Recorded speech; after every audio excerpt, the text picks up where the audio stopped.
kita gak usah mikirin 2045 jauh-jauh deh. Kita kayaknya gak siap deh buat 2029. Beneran deh. Siap aja 2029. Politik kita itu akan makin chaos dengan banyak video-video hoax. Terus kita akan banyak sekali, lebih banyak bot yang berkeliaran di sosmed untuk ngebalesin komentarmu. Dan mungkin akan lebih mudah kamu juga untuk didoxing, karena teknologi doxing juga akan makin canggih. Jadi kayaknya kepanjangan kita mikirin 2045. 2029 loh kita survive apa enggak gitu deh. Aku tuh malah ngerasa Indonesia tuh nanti kita akan balik lagi ke zaman penjajahan gitu loh. Bahkan kita bukan pengikut, kita tuh bagian orang-orang yang diekstraksi aja nih. Kita ini nanti cuman kebagian nambang nikel buat baterainya robot-robot yang udah jadi itu. Dalam waktu 3 tahun ini, 2007, 2008, 2009, PR kita adalah kita harus bisa segera bikin pinter orang-orang di sekitar kita, supaya mereka tidak jadi salah satu orang yang mikir pejabat bisa bahasa Spanyol itu. Ngerti gak sih? Pendidikan tuh bikin orang gak bisa dengan mudah diperintah. Artinya kalau ada seorang pemerintah nih, seorang atasan ngasih pendidikan, dia udah siap dilawan itu. Kalau semuanya udah FOMO sama baca buku, aku yakin kita di negara kita tuh akan lebih siap untuk menghadapi 2029.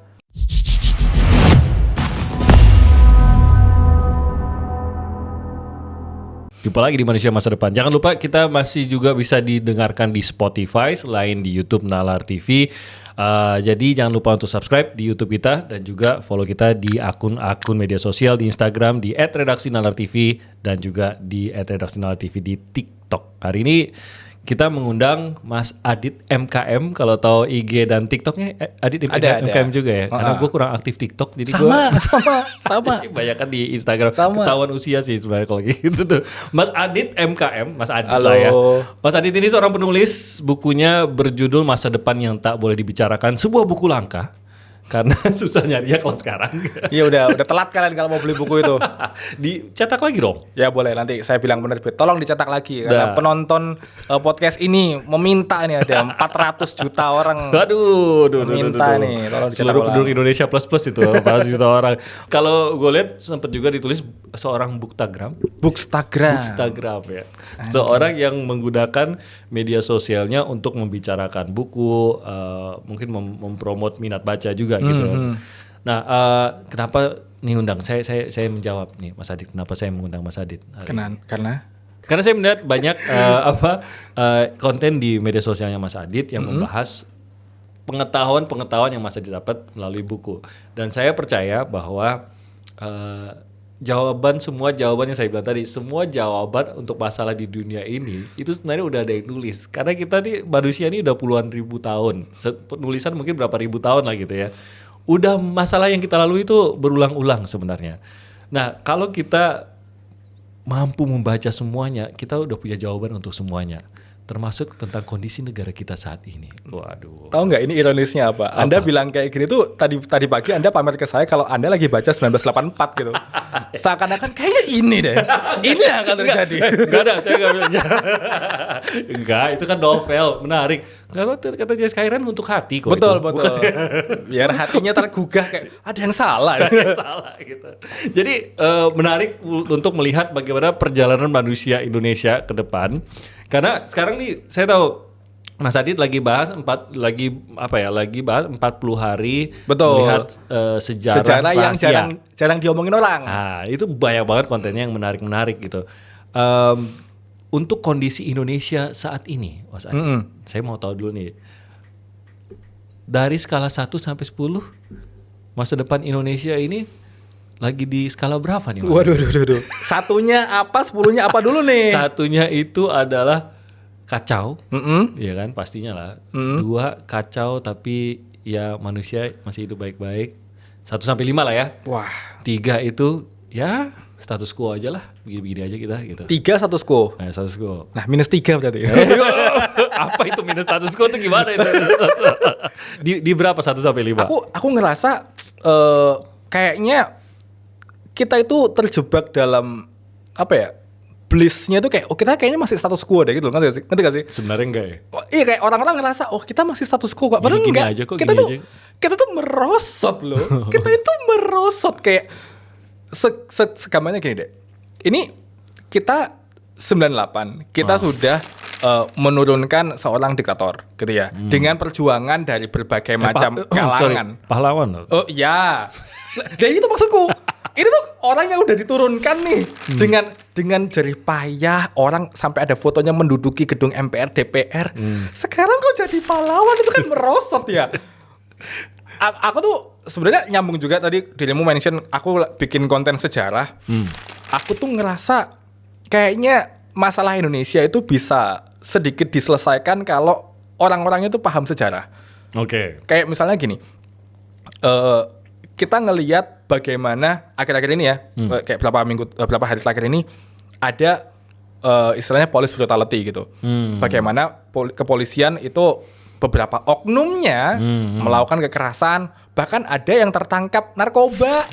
Nah, kalau kita lihat sejarah kita, ini kan sebenarnya bukan hal yang baru gitu loh. Harusnya ini bisa ditanggulangi. Harusnya kita, kalaupun nanti disurvei nih sama lembaga survei manapun, kepuasan Anda terhadap polisi harusnya nggak segede itu. Kalau kamu paham sama sejarahmu sendiri. Pemilu.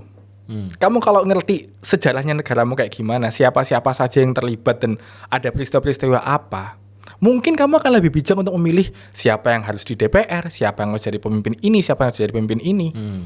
Kita jadi buta karena kita nggak tahu masa lalu kita sendiri itu kayak gimana. Itu menurutku kayak kita cuma tahu dulu ada ini, tapi kita nggak benar-benar belajar apa sih yang kita pernah hadapi sebagai sebuah bangsa. Andai kan negara ini belajar dari kesalahan-kesalahan masa lalunya aja, yang mana sebenarnya masih sangat mudah loh untuk sebuah bangsa. Exactly. Itu pun sebenarnya harusnya kita bisa maju lah gitu paling. Jadi kita sedang tidak melangkah maju, maksudnya kita mengulangi jatuh ke lubang yang sama, mengulangi kesalahan yang sama. Benar, bahkan kita tidak berusaha memperbaiki kesalahan yang dulu kita lakukan bertahun-tahun yang lalu. Misalnya gini deh, dirimu pernah baca bukunya Daniel Ziblatt sama Stephen Levitsky yang Bagaimana Demokrasi Mati nggak? How Democracy Dies. Oh iya. How Democracy Dies itu dia punya satu statement yang menurutku bagus banget. Menurut dia, demokrasi itu bukan ketemu di tengah mufakat gitu, enggak. Yeah. Demokrasi itu gantian mimpin. 5 tahun dipimpin orang kiri, 5 tahun dipimpin orang kanan. Nah, kondisi di Indonesia sekarang kan kayak gitu. Selama bertahun-tahun yang mimpin kita selalu orang kanan.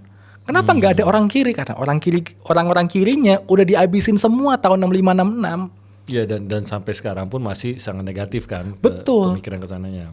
Kalau sekarang ditanya nih, mana partai atau siapa orang yang benar-benar berdiri di pihak petani, berdiri di pihak buruh?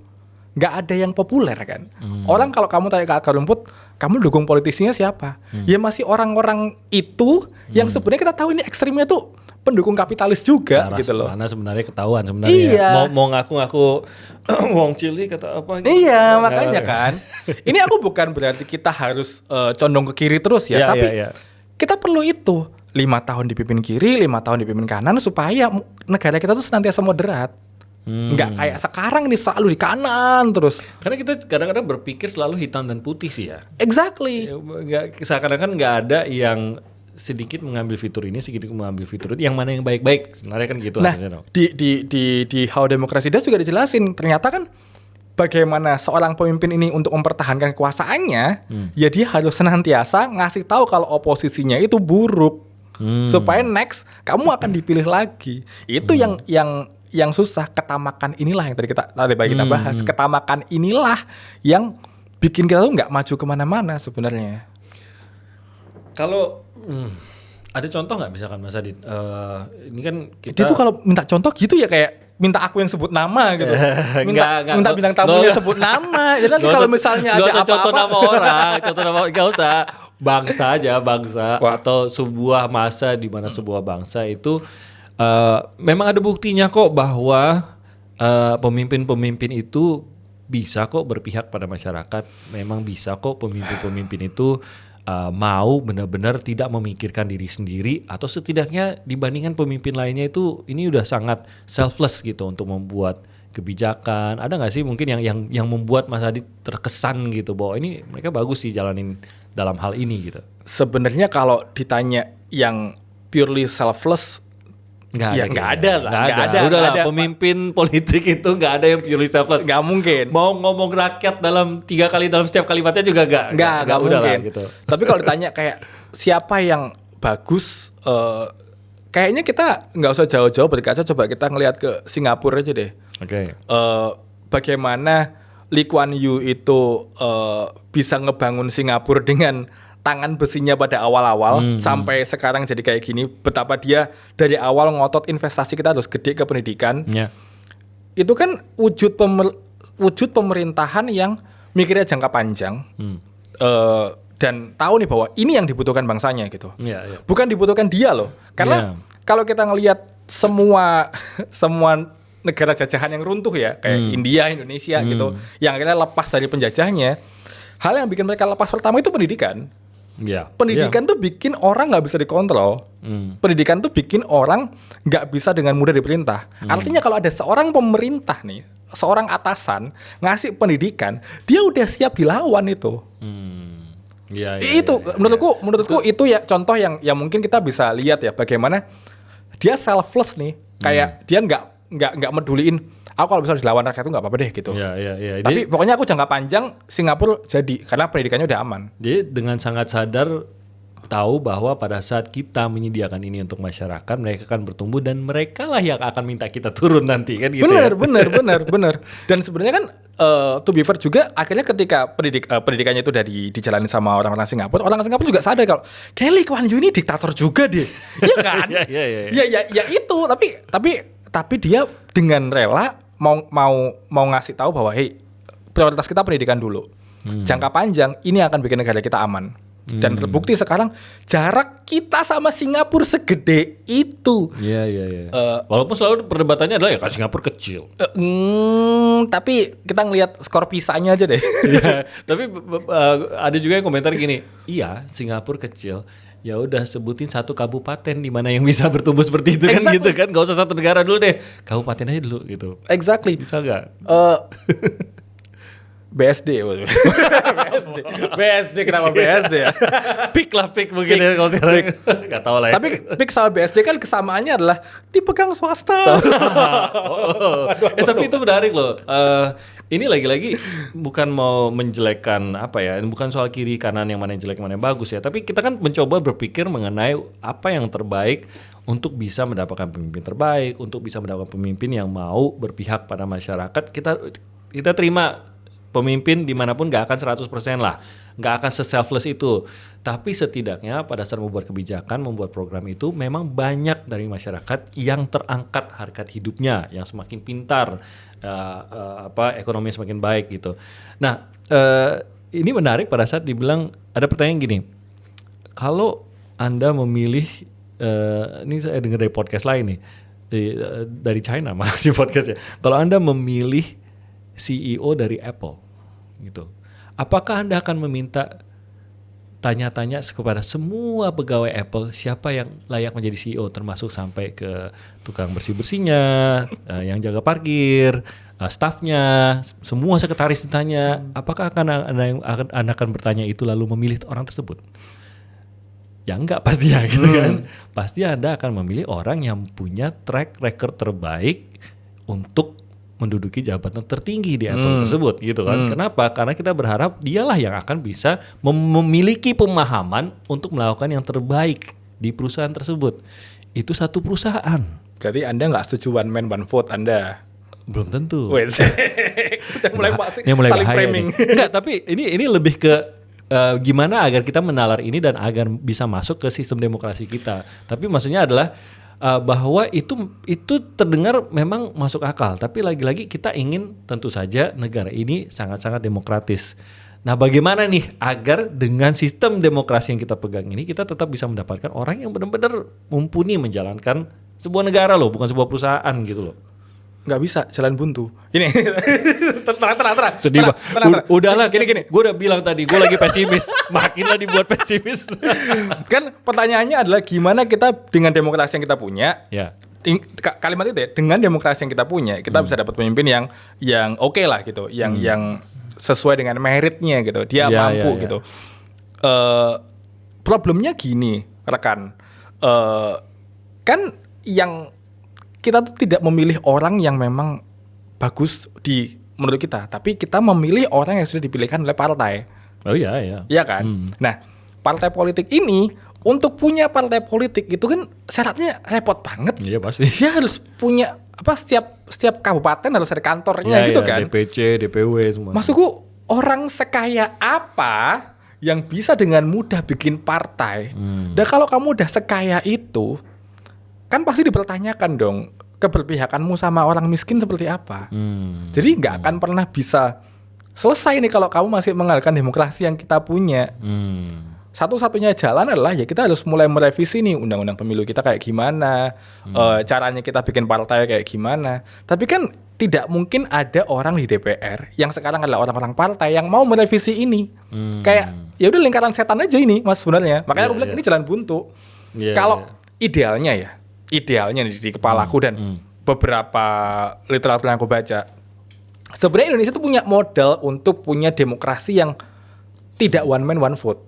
Atau setidaknya kita nggak perlu nunggu 5 tahun sekali untuk punya pemilu gitu. Ini juga di idenya ditulis sama Dani Laksono di bukunya Riset Indonesia itu. Idenya adalah kita ini milih kayak parlemen gitu, DPR tidak berdasarkan partai, tapi berdasarkan ya orang yang kita kenal di sekitar kita aja. Kayak kita milih ketua RT deh. Kita kan nggak butuh partai. RT akhirnya milih RW. RW nanti milih ke kelurahan. Dan harusnya di situ juga nih. RW ini milih nih DPR-nya dapil ini mana.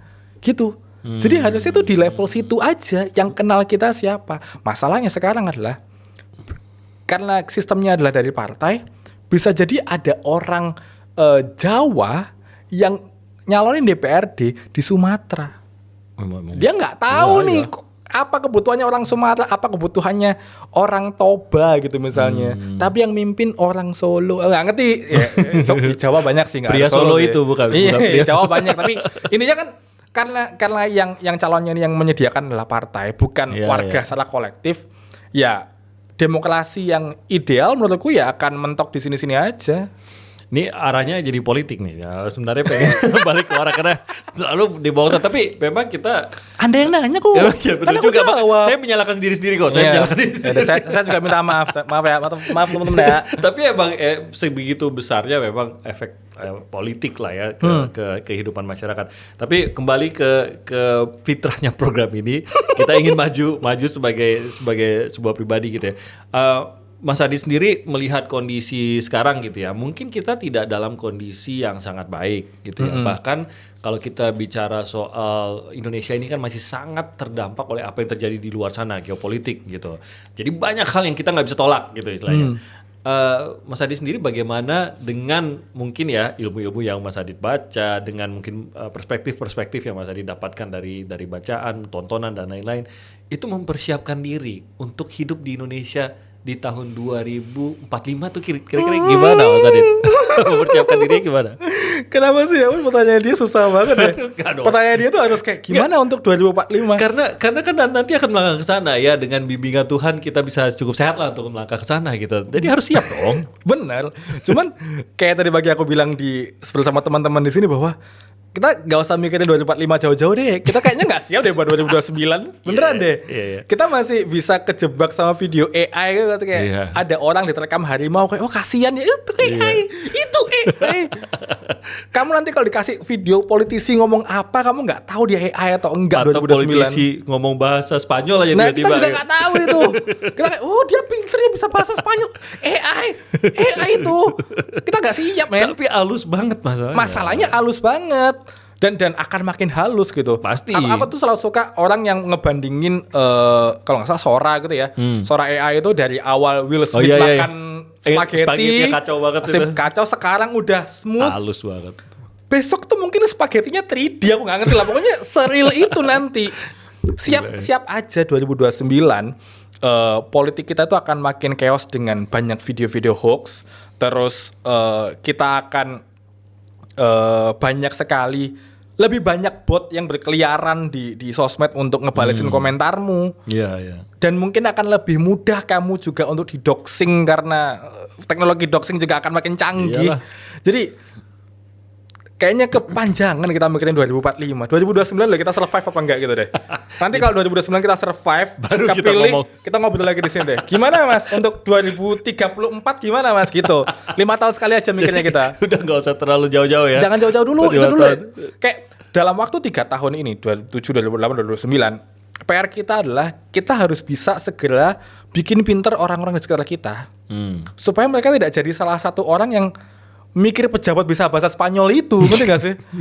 Supaya mereka tuh bisa punya opini sendiri, nggak terpancing sama apapun perdebatan yang diciptakan oleh bot di sosial media, dan mereka bisa memilih dengan baik akhirnya. Sempet nonton Panji Mensreya nggak? Yeah. Salah satu hal yang menurutku bagus dari kontennya Panji adalah selain masalah ngantuk ya, itu nantilah perdebatan lain lagi itu. Yang menurutku bagus yang orang luput dari perbincangan adalah kita itu nggak ngerti siapa yang kita pilih. Kita benar-benar nggak ngerti. Kita tuh clueless, kita DPR kita siapa tuh kita clueless gitu. Mungkin presiden kita masih tahu siapa karena perdebatannya selalu ada, tapi DPR kita siapa, DPRD kita siapa, dapil kita di mana, kita tuh clueless. Nah, orang-orang kayak gini tuh akan makin banyak 2029 kalau kita nggak start dari sekarang mengedukasinya. Iya bener sih. Tapi kok ya ini mohon maaf nih ya kalau saya lagi agak pesimis dalam hal ini ya. Oh, kita berdua pesimis kok. Tenang. Kok agak? Saya mah udah mentok. Jadi gini, sudah banyak literatur yang dan bahkan dokumentasi sejarah yang menunjukkan bahwa pendidikan akan selalu menjadi solusi dari keterbelakangan sebuah bangsa. Ya, dan itu selalu akan menjadi pintu keluar, apalagi kalau kita mau berpikir solusi jangka panjang gitu. Benar. Bukan sebuah panacea atau penyembuh sesaat gitu. Itu benar-benar jangka panjang gitu. Nah, tadi Mas Adit bilang bahwa kita harus lebih pintar. Kita sebagai kolektif nih, sebagai masyarakat Indonesia nih, dari level apapun nih, ekonomi bawah sampai ekonomi atas, harus lebih pintar. Karena yang ekonomi atas pun dengan semua teknologi dan fasilitas yang mereka miliki tetap akan ketipu oleh AI. Betul. Apalagi mereka yang mungkin pendidikannya di bawah itu dan mendapatkan exposure di bawah itu gitu. Ketipu sama politisi yang menggunakan AI. Nah itu. Itu. Nah, lagi-lagi pendidikan memang harusnya menjadi solusi atas hal ini. Tapi kalau saya boleh menilai sendiri nih, kayaknya susah nih mengejar 3 tahun ke depan menganggap semua orang Indonesia one man one vote loh. Semua orang punya kekuatan yang sama vote-nya untuk memilih pemimpin di 2029. Tapi kemampuan untuk menganalisanya, memahami, dan bahkan untuk mendapatkan informasinya itu jauh berbeda. Dan kayaknya nggak ngejar 3 tahun. Aku sangat setuju. Nggak ngejar 3 tahun tuh sangat setuju. Tapi seperti ada bagi aku tanya kayak, Anda kalau udah pesimis ngapain bikin podcast ini gitu kan? Anda kan bikinnya kan kayak, ya ini adalah caranya aku untuk berperan bagaimana aku bisa tetap mempertahankan optimisme itu, ngasih tahu gak bahwa masa depan tuh kita masih bisa loh, kita merengkuh masa depan tuh masih bisa gitu kan. I think yang aku lakukan di Instagram pun juga setidaknya sedikit bagian dari itu sih. Yang tadi bagi aku bilang, sekarang itu tren baca buku tuh lagi naik-naiknya. Dan Gen Z tuh sangat baca buku, mungkin lebih banyak baca buku daripada generasi yang lain gitu. Dan ini juga dipengaruhi oleh internet. Orang-orang makin mau membagikan apa yang dia baca. Aku selalu bilang orang Indonesia tuh nggak bisa diajakin baca buku dengan cara, hey kamu baca buku ini karena ini bagus. Nggak bisa. Orang Indonesia bisa dibikin baca buku karena dia FOMO udah. Kita memanfaatkan kefomoan itu supaya orang akhirnya baca. Yang mana kalau zaman dulu satu Indonesia semuanya bisa dibikin FOMO oleh lato-lato. My God, lato-lato. Begini. Wow, itu sudah menghilang dari otak gua kembali lagi nih gara-gara Mas Adit. Ada begini nih. Semua orang tiap hari cetak gini. Aku yakin hal yang sama bisa dilakukan ke literasi. Cukup butuh banyak orang yang ngotot aja untuk inilah aku baca buku, kamu juga harus baca buku. Kayak tadi yang diomongin Kang Maman bahwa obrolan tentang buku, ngepost buku itu harus menjadi sesuatu yang normal. Supaya apa? Ya setidaknya nih kalau kualitas kita itu dari skala 1 sampai 10 itu masih di 2 gitu ya, kualitas cara berpikir kita. Dengan makin banyak orang yang baca, mungkin kita bisa naik ke 3 atau 4 gitu. Saya pengen juga sih, mungkin bagi para influencer, bagi artis-artis di luar sana, yang tadi kita bahas, kita yakin banyak kok yang baca buku mereka gitu kan, orang-orang yang punya pengikut banyak, fans banyak itu. Mungkin kita boleh encourage mereka untuk di-sharing deh. Sharing soal buku, makanya buku-buku tadi, apa yang mereka baca, apa yang mereka temukan dari buku itu. Siapa tahu followersnya jadi kayak, oh gue juga pengen kayak gitu, keren ya dia bisa punya pemahaman seperti itu dari baca buku gitu. Bahkan si Sky aja baca buku kan. Anda baru mendengar di sini. Ada pura-pura, siapa sih Sky? Aku tidak tahu sih Sky. Oh iya, gue nggak ini ya. Harusnya gue bantah dulu ya. Enggak dong, kan udah jadi berita. Enggak. Tahu. Jadi tahu dari mana? Ya itu kan aku tuh nggak sengaja ketemu postingannya dia yang lagi di Blok M gitu. Terus karena seru kan, rame, terus aku komen aja, Mbak Siska kalau mau bikin book club, ayo ikut sama aku gitu. Terus kita DM-an dari situ. Terus akhirnya dia ikut book club, sekali ikut book club sama aku. Terus kita ngobrol banyak tentang buku. Dan ternyata memang di DM-nya dia itu, selain DM pria pada umumnya, ada juga orang-orang yang nanya, Mbak Siska itu buku apa? Belinya di mana? Bayangin loh, ada orang yang akhirnya menemukan literasi gara-gara si Sky. Hebat loh negaramu, ya kan? Jadi maksudku kalau kayak gini aja, si Sky bisa melakukannya, harusnya politisi kita memberikan contoh yang sama, artis-artis memberikan contoh yang sama, semua public figure ngomongin hal yang sama. Kalau semuanya udah FOMO sama baca buku, aku yakin ya tadi negara kita tuh akan lebih siap untuk menghadapi 2029. Dan ya khususnya mungkin politisi kali ya. Ada sih beberapa politisi yang sharing buku yang mereka baca, tapi kok ya kayak apa ya, mereka benar-benar hanya mau memamerkan entah itu buku bosnya. Ada lagi, aduh, bagi-bagi buku tapi aduh pengen nyebut nama, aduh, gatel di sini. Entah itu buku bosnya, entah itu cuma buku yang membuat mereka berpikir bahwa oh nanti gua akan dianggap pintar kalau terlihat baca buku ini. Buku apa aja deh gitu ya nggak sih, maksudnya dan buku yang lu enjoy, sekedar ceritanya ini drama-drama yang gue suka nih, mungkin yang cowok-cowok juga boleh sharing. Oh ini kalau gue kan spy novel gue suka tuh, oh ini spy novelnya keren banget, nggak apa-apa kok baca buku kayak gitu, why not gitu kan. Spy novel sukanya, nice. Suka. Baca Dan Brown, nice, lagi ada yang baru itu. Jadi baru yang mana? Yang ini Secret of Secret baru. Itu kamu harus cari di. Dulu ada gue Dave. Aduh, gue lupa lagi namanya Dave. Udah lama banget. Gue kemarin tuh ya gue baca yang itu The Fox dari penulisnya The Jackal terakhir. Yang menurut gue sebenarnya nggak sebagus The Jackal sih, tapi ya udahlah, gue tetap akan menyukai. Tapi seru kan ngobrolin apa yang kita baca tuh seru kan. Seru. Ini tuh harus lebih sering dinormalisasi. Iya, gue setuju. Makanya udahlah, influencer, artis-artis sharing apa yang kalian baca please. Karena banyak banget pengikut Anda jangan-jangan sebenarnya baca buku yang sama juga gitu kan. Jadi dibahas tuh lebih seru. Oh, ini fenomena menarik nih. Ada satu penerbit namanya penerbit Haru. Mereka tuh menerbitkan buku judulnya I Wanna Die But I Want to Eat Tteokbokki. Kalau kamu tahu. Iya, tahu. Nah, itu judulnya bikin gue penasaran pas gue liat di toko buku. Buku ini viral banget, banyak yang beli gara-gara aku lupa siapa, tapi ada satu artis K-pop gitu, aktor K-pop gitu. K-pop aktor. Ya pokoknya itulah orang Korea ini. Kayak drama. Nah, orang Korea ini posting satu postingan baca buku itu. Dan di Indonesia langsung rame yang beli. Maksudku bayangin efek yang sama ketika kita ini mengidolakan seseorang, terus orang itu baca buku itu, terus kita pasti akan kepo, itu baca apa ya gitu kan. Kita bikin apa? Bikin hashtag aja. Iya, enggak apa-apa dong. Bikin hashtag tiba-tiba. Iya, hashtag si selebriti itu lagi baca apa gitu loh. Menurut gue itu harusnya bagus ya. Itu tadi ya, bisa sih. Mensejahterakan penulis. Apakah Anda tidak tertarik untuk mensejahterakan penulis? Makanya. Dan aku rasa pasar tentang buku di Indonesia itu akan dan sedang growing gitu, lagi growing banget. Banyak penulis-penulis muda yang baru naik, terus banyak toko-toko buku yang baru buka dan seru-seru. Iya, kayak Jalma tuh lagi bukan banget tuh. Makanya tadi aku bilang, Anda kalau udah ke Jalma harus main ke Makarya.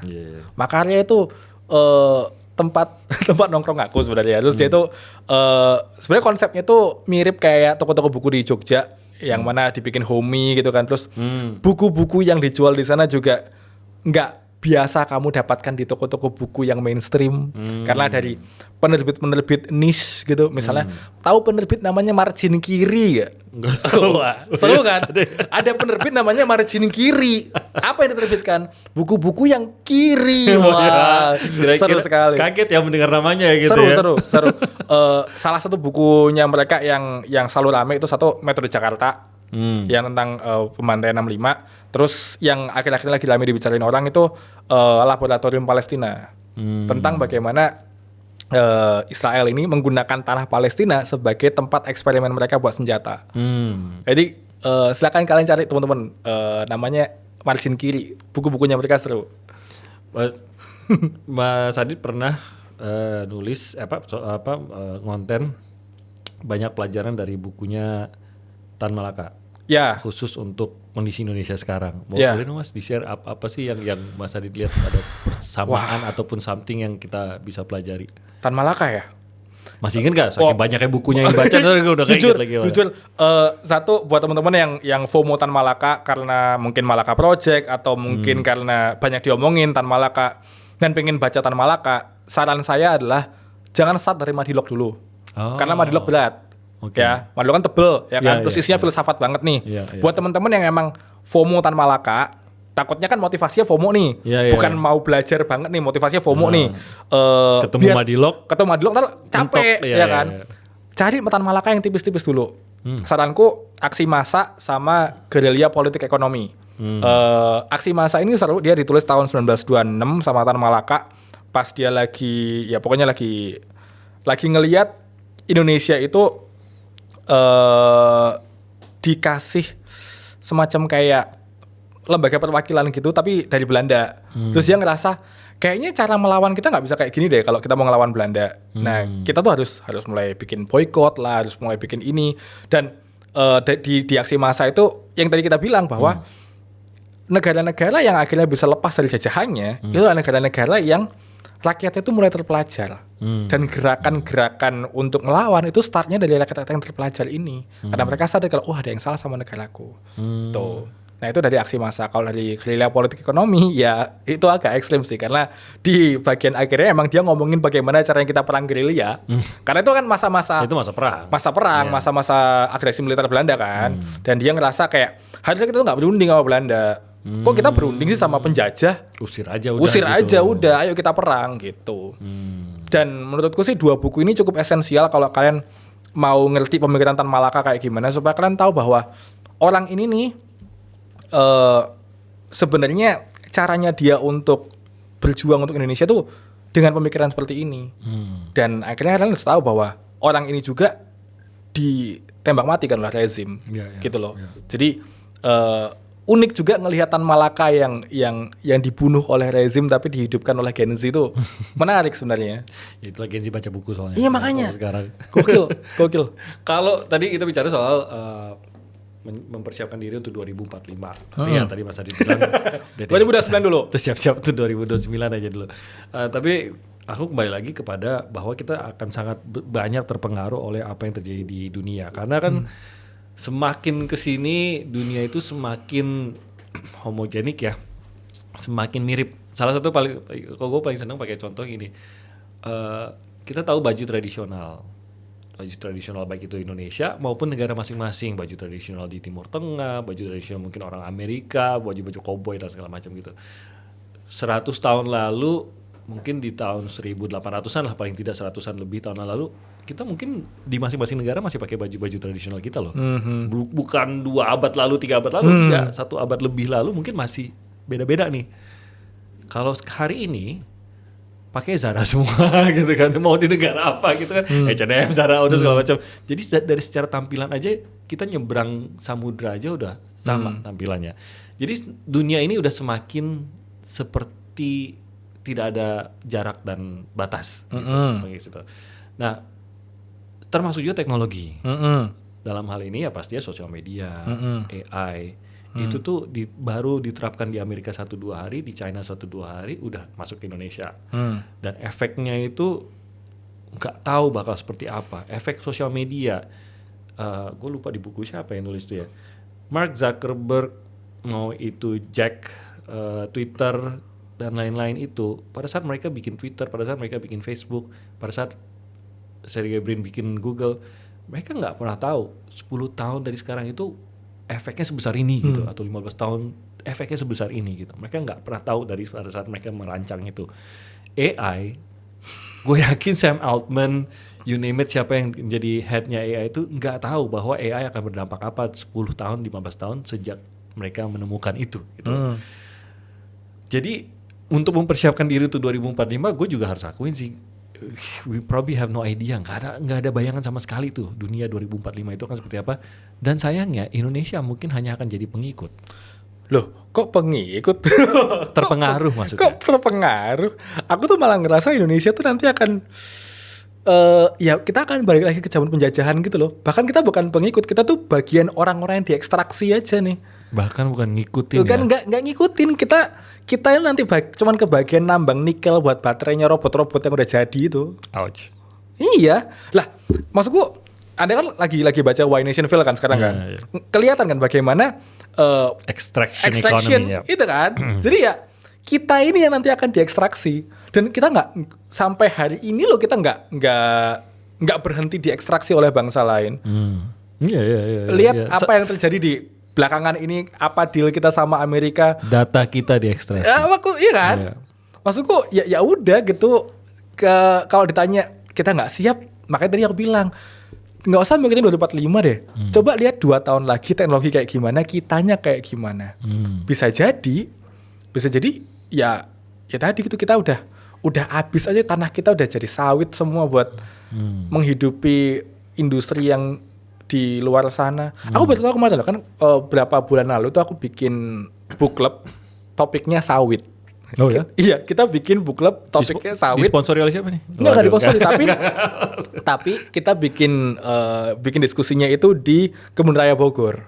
Oh. Jadi kita ngobrolin sawit di tempat sawit pertama ditanam di Indonesia. Oh ya? Iya. Kebun Raya Bogor? Di Bogor maksudnya? Di Bogor, di Kebun Raya oke. Bogor. Baru tahu malah. Oh, itu fakta baru buatmu. Jadi Iya. sawit itu kan bukan tumbuhan endemik Indonesia Iya, kan. Jadi didatengin dan pertama kali tanam ya di Kebun Raya Potenzok itu. Oh, Nah, oke.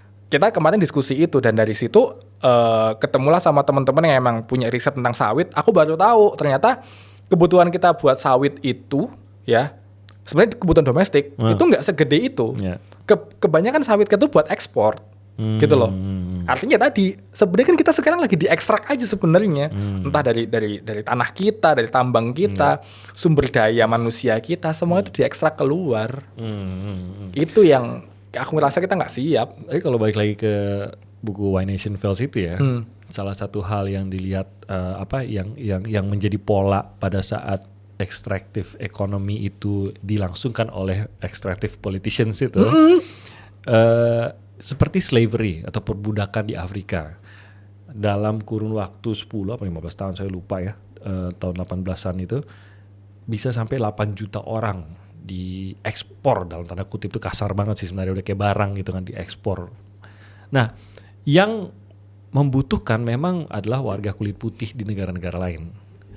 Tapi kita boleh lupa loh, siapa enabler dari 8 juta orang ini banget. bisa sampai ditemukan dan diekspor? Itu orang Lucu yang berkulit banget. sama dengan mereka yang diekspor loh. Ya kan, pemimpinnya mereka dan kelompok-kelompok, ya nggak tahu apakah bisa disebut ormas atau apa. Pokoknya organisasi yang Aku tadi sudah diam loh. organisasi. Kenapa ya hostnya kalian mau mancing teman-teman? Tolong. Tapi benar, organisasi ataupun perusahaan yang justru mereka berkulit sama, tapi tugas mereka adalah mencari saudara-saudara mereka yang bisa dijual bagaikan ternak. Bener. Itu yang menurutku itu nggak boleh lupa loh. Jadi jangan kita juga menyalahkan terus, wah orang kulit putih Antek-antek terus asing. cari jangan, kenapa nyanyi Doraemon. Oh, Nggak. Jangan sampai kita nggak bilang bahwa yang kulit putih itu benar mereka mencari budak. Enggak, itu juga salah. Mereka yang lihat ada celah mereka ekstrak habis nih negara gitu kan. Tapi akan selalu ada keterlibatan orang di negara itu sendiri. Benar. Dan inilah tadi aku bilang bahwa kita tuh harus paham sejarah. Karena ketika kita udah belajar sejarah, kita tahu kenapa kok perusahaan-perusahaan di Indonesia tuh begitu ekstraktif. Kenapa kok kita ormas di kita tuh subur banget, premanisme di kita tuh subur banget. Asalnya dari mana? Ya kita harus balik lagi selama 32 tahun itu pahlawan kita ngapain aja. Iya kan? Itu yang harus kita pelajari supaya nggak kita ulang lagi. Mungkin itu kenapa sejarah mau ditulis ulang. Loh. Nggak gitu ya? Emang ada alasan lain? Ya untuk dipelajari. Iya untuk dipelajari. Buat anak sekolah tuh 10 buku dipelajari guys. Tuh. Aduh, udah mulai makin kemana-mana ini, takut mulai masuk ke Padahal area-area dia nanya lo ya. Aku mah jawab aja ini. Tapi gini, oke. Kalau misalkan ini masuk ke bagian terakhir deh, kita balik lagi ke buku nih. Kita balik lagi ke buku. Agak tenang kalau bicarain buku ya. Soalnya kalau keluar dari buku langsung enggak. Anda tadi yang dibahas bukunya juga buku-buku berat-berat juga, buku-buku ekstraktif. Berat secara gramasi aja itu. Benar. Jadi kalau nih Mas Adit, tadi Mas Adit bilang bahwa kita harus belajar nih. Kita harus belajar kalau gitu. Oke, belajar AI itu one thing, tapi mungkin nggak bisa belajar AI. Ini mungkin lagi mungkin buku AI sih yang membuat saya sangat tertarik dengan AI waktu itu bukunya Kai Fu Lee. Wah itu yang judulnya apa ya? Kai Fu Lee yang AI apa sih judulnya? Gue juga suka lupa. Yang orange depannya. Aduh, ntar gue cari dulu deh. Kai Fu Lee. Dan Kai Fu Lee itu mau ke Indonesia.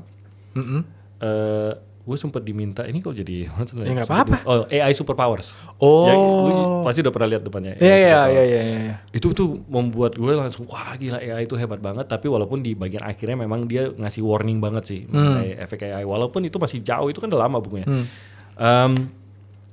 Apa tadi yang gue bilang? Kita harus mempersiapkan diri untuk AI. Nggak tahu lah apakah AI itu terbaik dari buku atau justru mendalami sendiri, membaca dan lain-lain karena sumbernya juga udah banyak kalau kita lihat online. Tapi setidaknya mempersiapkan diri lah gitu ya untuk ya minimal 2029 secara pribadi dan bertumbuh. Nah, saat ini Mas Adit akan menyarankan membaca apa? Wah, bagus.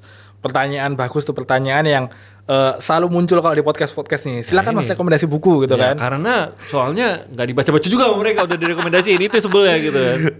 Paling aku sebelum ngasih rekomendasi bacaan, aku mau kasih tadi kan pertanyaannya kita perlu belajar gitu kan. Waktu di awal obrolan tadi aku sempat mention tentang PISA. Sempat baca reportnya PISA nggak? Atau tahu PISA itu apa nggak? Tahu, yang pengukuran untuk kesenjangan pendidikan. Betul. Jadi PISA itu sebenarnya ngetes 3 hal. Literasi, jadi kemampuan kita memahami bacaan, matematika, sama sains. Buat aku, apapun yang kalian mau pelajari di 3 tahun ke depan ini, ya harus mencakup ketiganya ini. Kuasai skill untuk memahami bacaan. Makanya ya udah latihan banyak-banyak baca aja, dan aku setuju start dari bacaan-bacaan ringan kayak spy novel juga nggak apa-apa. Terus pelajari matematika, nggak harus belajar limit, integral, fungsi dan matriks teman-teman.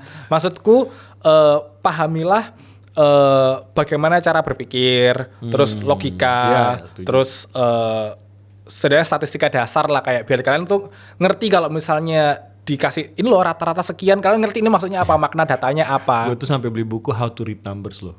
Itu tuh dulu gue kepake soalnya. Ini berbohong dengan statistik. Ya, itu masih kepake sampai hari ini karena masih sering dipakai sama rezim makanya. Itu. Jadi biar kalian tahu aja kayak ini loh cara memahami data tuh kayak gini. Sama sains dasar gitu. Supaya nanti kalau misalnya ada apa-apa gitu kan, kalian nggak jadi orang yang saya tidak mau divaksin gitu. Nggak jadi orang itu gitu. Setidaknya paham dulu basicnya. Okay. Ngerti basicnya tuh apa gitu loh. Nah, kalau buat menyongsong tahun 2029, karena tadi aku bilang itu kita 2009 dulu ya. Kita lihat pemilu kita aman apa enggak. Dan ini buku yang meaningful banget buat aku, karena ini buku yang bikin aku start journey aku beneran koleksi buku, baca buku banyak tahun 2023. Judul bukunya adalah The Righteous Mind dari Jonathan Haidt. Belum baca. Menarik karena tagline-nya kalau dalam bahasa Indonesia ya, tagline-nya adalah mengapa orang-orang baik terpecah karena politik dan agama. Sesuatu yang perlu deh. Itu sampai hari ini akan tetap relevan sama Indonesia. Dia tentu ngambil contohnya adalah politik US ya. Tapi seperti yang kita bahas bahwa ya di mana-mana mah orang pemerintahan yang korup, pemerintahan yang tidak mau menyalahkan kekuasaannya pasti akan melakukan hal yang sama gitu loh. Di buku ini kalian akan belajar bagaimana manusia itu decide sesuatu dan kenapa kita itu semati-matian itu defense sesuatu yang kita percaya benar. Sehingga ini efeknya ke aku ya. Aku selesai baca itu, satu aku jadi ngerti kenapa orang mudah marah karena politik dan agama. Aku jadi ngerti jadi itu pertanyaan sih itu kenapa sih? Aku jadi paham itu asalnya dari mana. Sehingga ngelihat itu tuh aku nggak marah balik. Ini penting nih. Kita ngelihat seseorang yang udah terpancing dan kitanya nggak terpancing itu skill. Nah, kedua kita jadi tahu gimana caranya untuk ngomong sama mereka. Karena kalau kita adu argumen, adu logika nggak akan ada kemakan. ujungnya. Iya. Kita harus bisa memenangkan emosinya mereka. Nah, gimana caranya? Ya, itu kalian bisa pelajari di buku itu. Satu quote yang aku ngestak banget di kepalaku adalah ya manusia tuh emang berpikirnya emosinya duluan, logikanya belakangan. Iya. Kalau emosinya kita udah decide sesuatu, logika kita akan menjustifikasi kenapa itu benar. Jadi silakan teman-teman baca itu dulu aja. Satu itu dulu aja buat bekal 2029 supaya kalian nggak perlu berantem sama siapapun, terutama mungkin AI berantem sama bot di internet ya, nggak usah. Biar kalian lebih happy aja. Iya. Jadi itu kayaknya memang nggak bisa kita lawan ya. Maksudnya melihat kita secara biologis gitu ya. Kalau cara kerja otak kan memang si lizard brain itu akan menutup pintu prefrontal cortex itu. Jadi logika lu nggak jalan. Bener. Lu bertahan dulu gitu. Tapi ketika hal itu terjadi, aku tuh masih sering mengalami hal itu. Tapi ketika hal itu terjadi, kayak aku getol banget pengen defense sesuatu, aku langsung kayak, wait, ini emosi atau logika yang ngomong nih? Iya. Aku jadi ngerem. Iya, karena kalau kita kan mencoba, karena sebenarnya kita diskusi, bukan diskusi ya, berdebat. Kita kan mencoba menyentuh logikanya dia. Logikanya itu lagi ditutup. Iya. Itu nggak bakal kesentuh gitu loh. Nggak ngefek. Iya. Makanya aku setidaknya efek samping buku ini adalah akan bikin kamu tahu kapan buat kamunya sendiri ngerem. Nggak perlu marah-marah, nggak perlu ikut marah-marah. Karena nggak ada ujungnya juga. Nggak ada ujungnya, Ya, capek doang. Gitu. Iya. Kamu jadinya ngepost sesuatu yang nggak perlu diposting. Nah, Aduh. Ini penting banget. Ya, ini penting banget. Oke. Ya, jadi pelajaran. Jangan sesuatu itu mungkin baik, tapi belum tentu sesuatu harus diposting. Nah, gitu aja. itu. Nah, kesimpulannya, mungkin kita setuju. Iya. Tapi diem-diem aja nggak apa-apa loh. Coba sendiri aja ya. Oke, itu saran untuk dia. Teman-teman. Udah gitu aja. Mas Adit, makasih banyak. Terima kasih. Kita sih harus ngobrol lagi sih. Pasti. Banyak banget yang harus kita sharing pikiran Saya juga lagi. happy ngobrol sama Anda. Saya suka kalau ada orang udah baca 1984, saya suka. Saya suka. Aduh, baru setengah jalan. Nanti kalau udah sampai ending Anda akan ngerasa, Mas, iya sih gitu. Bener sih gitu.